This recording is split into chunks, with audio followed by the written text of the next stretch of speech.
Eva. I perform under the nickname Harley, also the Rock Bitch, and I'm currently in The One Within, which is a hard rock metal band. Yes, I've always had a passion for rock music.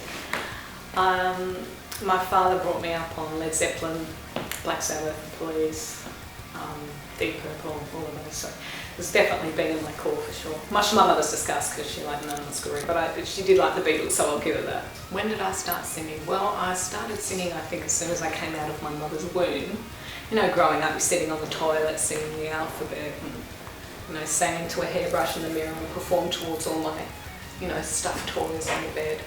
So really professionally, I've only been singing for 18 years.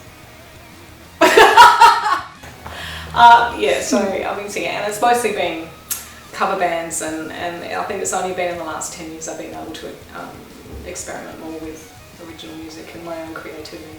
Did I have any strong musical influences? Definitely. I think naturally any artist would. I grew up with very eclectic musical influences. Like I said, my father was very much the rock orientated. My mother more with musical theatre in particular. So I love Barbra Streisand and Doris Day and Debbie Reynolds. And, you know, just that whole romantic era. And rock definitely. Mm-hmm. I think women definitely bring a different kind of sexuality. Mm-hmm. That's obvious. But I really try and avoid thinking of differences between men and women. Mm-hmm. It's hard, because there is, particularly on a political and relationship level, mm-hmm. and a perception level as well. But I think artistic-wise, talent-wise, passion-wise, no. Mm-hmm. Also, what is the metal scene like for fans and musicians? The scene is definitely more accepting of different types of people and personalities. You know, if it's always been, for as long as I've loved metal, it's always, you know, you give the salute and somebody gives it back, everything's cool. Never witnessed any animosity or fighting or anything. If you come to a metal gig, you're part of a group, you're part of a gang, and you're there to have a good time and leave. Like, everything that stressed you out during the week is just out the door, and you're getting in there and you're letting out all the good stuff. Do I help write any of the songs? Yes, I do. I write all the lyrics and the melody. What happens is Dwayne, it's his band, so he writes all the music, and usually I'm travelling with work, so he'll send me the file, and I'll squirrel away and come up with a melody and write my lyrics, and then come back to him, and then we'll jam. Where do I find my inspiration for songs? In my head. No, literally. A lot of my songs are influenced by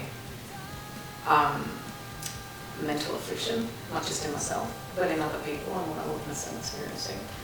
Yeah, it is a lot of the dark stuff, but what I try and do is not make it so doom and gloom, and like put in just a sliver of hope. So yeah, that is very much what influences me in one is.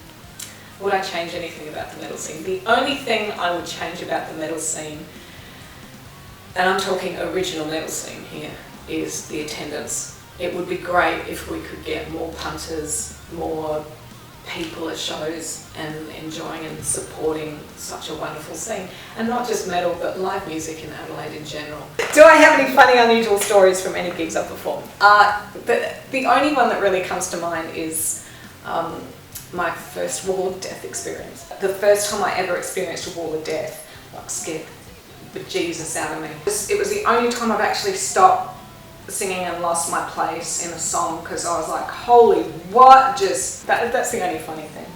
Oh, and the time I stole Angry Anderson's underwear. But I can't tell that here. This is PG rated, right? Yeah, I won't talk about that. What are my plans for the future? Well, I have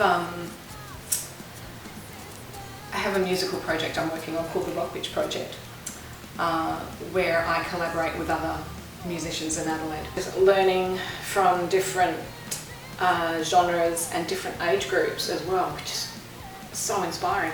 But yeah, working with them, and I'm really enjoying that process, so I just want to expand a bit more on the Rock Bitch Project and get that happening.